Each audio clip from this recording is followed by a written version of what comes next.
नमस्कार। Politics and beyond में आपका स्वागत है। आज दोपहर में सुप्रीम कोर्ट से एक बहुत ही चौंकाने वाला मामला सामने आया है। सुप्रीम कोर्ट के मुख्य न्यायाधीश बी आर गवई के ऊपर एक वरिष्ठ अधिवक्ता राकेश किशोर ने जूता फेंकने का प्रयास किया। आपको बता दें कि भारत के इतिहास में संभवतः यह पहली बार है जब सुप्रीम कोर्ट के या किसी भी कोर्ट के मुख्य न्यायाधीश के ऊपर किसी ने जूता फेंकने का प्रयास किया हो। इससे पहले जूते फेंकने की घटनाएं राजनेताओं के साथ तो अक्सर होती रही हैं, जिसमें सबसे पॉपुलर घटना जॉर्ज बुश के ऊपर एक पत्रकार द्वारा बगदाद में जूता फेंका जाना था। इसके अलावा लाल कृष्ण आडवाणी, मनमोहन सिंह, हिलरी क्लिंटन, इन लोगों के ऊपर समय समय पर रैलियों पे जूते फेंके जाते रहे हैं। परंतु किसी कोर्ट के मुख्य न्यायाधीश के ऊपर जूता फेंकना एक बहुत ही अजीब घटना प्रतीत होती है। हालांकि आपको बता दें कि इससे पहले भी हाई कोर्ट्स के न्यायाधीशों के ऊपर जूता फेंकने की घटनाएं सामने आती रही हैं, जिसमें इन रे विनय चंद्र मिश्रा एक केस था इलाहाबाद हाई कोर्ट का, जिसमें विनय चंद्र मिश्रा के ऊपर आरोप था कि उन्होंने उस समय के किसी सिटिंग न्यायाधीश के ऊपर जूता फेंकने का प्रयास किया था, उनको जूता दिखाया था। परंतु बाद में वो मामला आया गया हो गया। परंतु आज की घटना पूरे देश को चौंका देने वाली घटना है, क्योंकि यह जूता यह जूता किसी व्यक्तिगत रंजिश या बहसबाजी की वजह से नहीं फेंका गया। जो लोग कोर्ट रूम में उपस्थित थे, उनका कहना है कि जिस समय राकेश किशोर ने जूता फेंका, उस समय वे कह रहे थे कि सनातन का अपमान नहीं सहा जाएगा।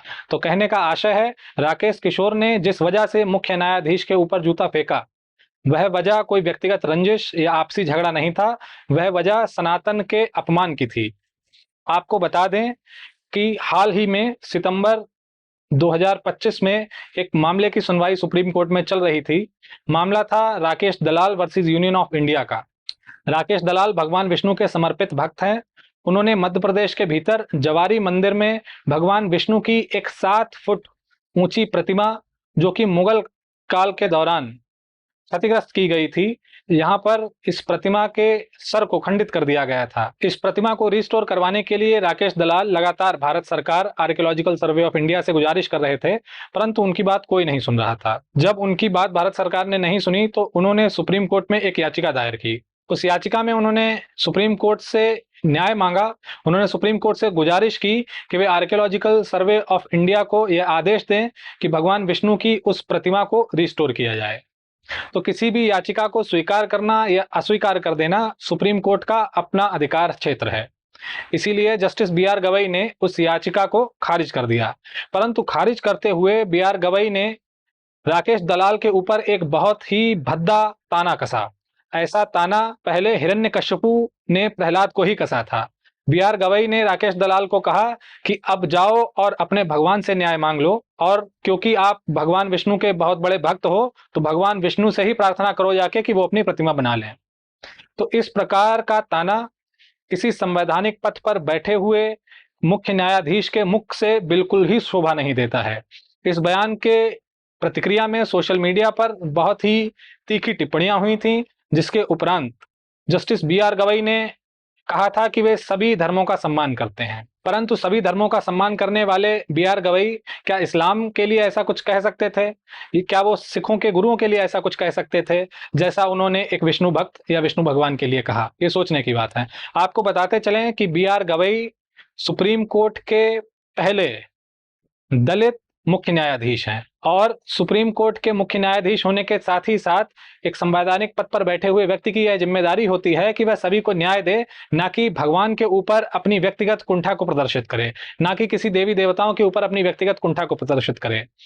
और हिंदू समाज, जो कि अभी तक सरकार से ही आहत था, सरकारों की योजनाओं से ही आहत था, अफसरों की, नेताओं की बयानबाजियों से ही आहत था, अब सुप्रीम कोर्ट भी न्याय देने की जगह उनको तानाकशी करने लगा। तो धीरे धीरे हिंदू समाज का संयम अब अपने जामे से बाहर जाने लगा है।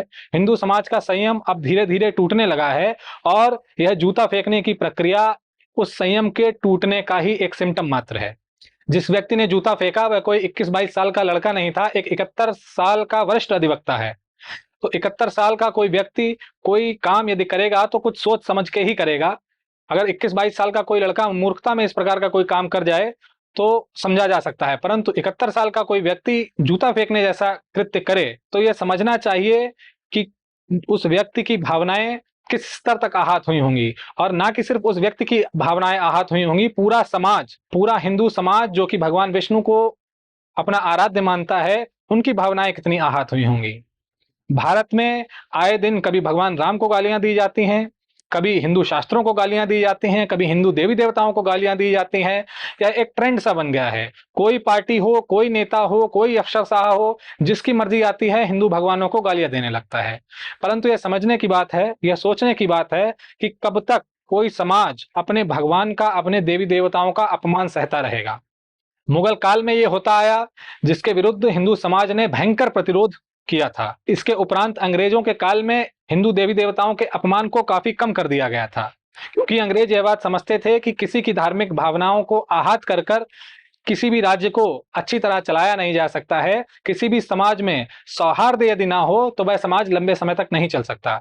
परंतु वर्तमान भारतीय परिदृश्य में जो हिंदू भावनाएं हैं, हिंदू देवी देवता हैं, उनको इतना अपमानित, इतना तिरस्कृत किया जा रहा है कि अब हिंदुओं का गुस्सा इसके प्रति फूटने लगा है। यदि चीजें इसी प्रकार चलती रहीं तो वह दिन दूर नहीं होगा जब हिंदुओं को अपने अधिकारों के लिए सड़क पर उतरना पड़ेगा।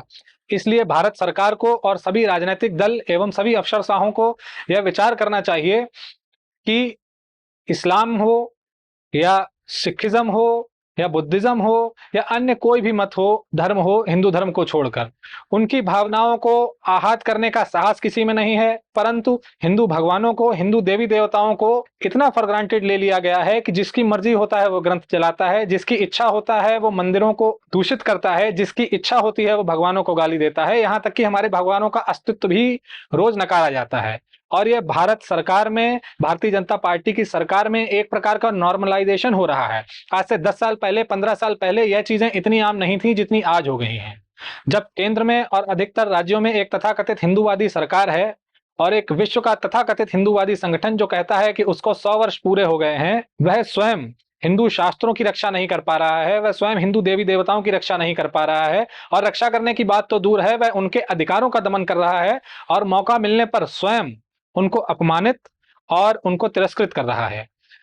तो संपूर्ण समाज को यह सोचना चाहिए कि लगातार यदि आप किसी की धार्मिक भावनाओं को आहत करेंगे और अनावश्यक किसी को अपमानित करेंगे, गाली गलौज करेंगे, उनको न्याय देने की बात तो दूर रही, उनकी शिकायतों का शमन करने की बात तो दूर रही, उनकी शिकायतों को दूर करने की बात तो दूर रही, आप उल्टा उनको तानाकशी करते हैं, उनके ऊपर उनको चिढ़ाने के लिए अन्य अन्य प्रकार के ताने मारते हैं, तो यह कहां तक जायज है, कहां तक संभव है।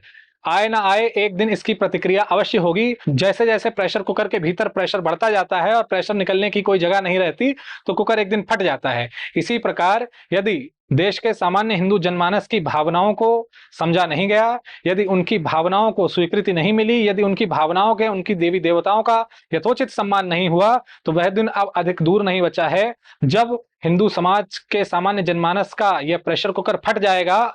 उसके उपरांत पूरे देश के लिए, पूरे समाज के लिए यह कहीं से सौहार्दपूर्ण नहीं होगा, इससे सभी का अहित ही होगा। तो हम सबको यह विचार करना चाहिए कि देवी देवताओं का अपमान ना हो। आपको न्याय देना है या नहीं देना, यह आपका अपना अधिकार क्षेत्र है, परंतु आप देवी देवताओं के ऊपर अनावश्यक आक्षेप ना करें। इसी में सबकी भलाई है। धन्यवाद।